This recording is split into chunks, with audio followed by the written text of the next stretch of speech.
তো বন্ধুরা, বাজার থেকে আম নিয়ে এসেছিলাম, পাকা আম। আমার ছোট ছেলে খুব জিদ করছিল, তো পাকা আম এত দাম দিয়ে 150 টাকা দিয়ে আমগুলো এনেছি। আমগুলো দেখতে অনেকটাই সুন্দর, তবে কিন্তু আমগুলো অনেকটাই টক আছে, একদম মিষ্টি না।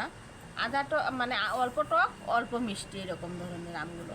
তো এই আমগুলো এইভাবে টক টক খেতেও ভালো লাগছে না, তার জন্য আজকে আমি এটাকে আমের আচার করব। একদম শর্টকাট তরিকায় 5 মিনিটের মধ্যে আমের আচারটা বানিয়ে নেব আর ডালের সঙ্গে পরিবেশন করব।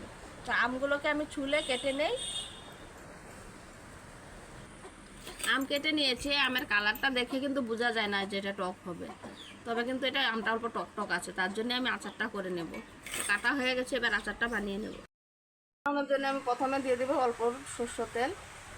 তবে সরষের তেলটা দেওয়াই ভালো, রিফাইন দিলে কিন্তু এই আমের আচারের টেস্টটা ভালো আসে না।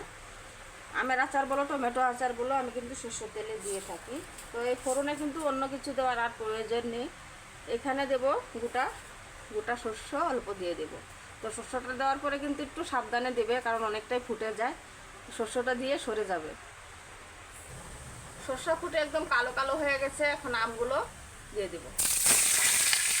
সামান্য পরিমাণে নুন দিয়ে দেব, নুনের পরিমাণটা কমই দিতে হবে। আর চিনি দিয়ে দেবো। তো চিনিটা টকটা কীরকম আমটা সেই বুঝে দিতে হবে। আমটা যদি বেশি টক থাকে তাহলে কিন্তু চিনিটা বেশি লাগবে, আর যদি বেশি টক থাকে তাহলে বেশি লাগবে চিনি, আর যদি কম টক থাকে কম লাগবে। এবার নাড়াচাড়া দিয়ে ভালো করে মিক্স করে নেব।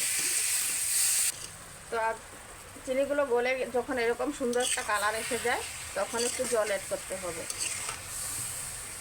জল অ্যাড করবো না, পরিমাণ মতো জলটা অ্যাড করতে হবে। এবার একটু ফুটিয়ে নেব, যতক্ষণ থেকে জলটা না ফুটে। পরে ফুটে গেলে কিন্তু হয়ে যাবে। তো আমের টক একদমই রেডি। এখন একটু মশলা অ্যাড করছি। এখানে 2টো শুকনো লঙ্কা, আর একটুখানি হচ্ছে গিয়ে মরিচ, আর একটু হচ্ছে গিয়ে ধনিয়া। এটা শুকনো ভেজে তারপরে এটা মশলাটাকে আধা সেদ্ধ করে দিয়ে দিয়েছি। এখন আচারের টেস্টটা কিন্তু আরও বেড়ে যাবে, দারুণ হয়ে যাবে। তো এখন আর বেশি সময় নাড়বো না, হয়ে গেছে কমপ্লিট। এখন নামিয়ে নেব। তো নামিয়ে দিয়েছি, আমার আমের আচার কিন্তু কমপ্লিট হয়ে গেছে। 5 মিনিটে আমার রান্না হয়ে গেছে।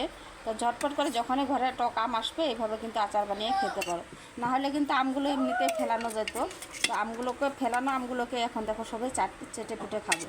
তো দুপুরে গরমের মধ্যে এই ডাল দিয়ে ভীষণ ভালো লাগে। তো আজকের রেসিপিটা এখানে শেষ করছি। টাটা, বাবাই।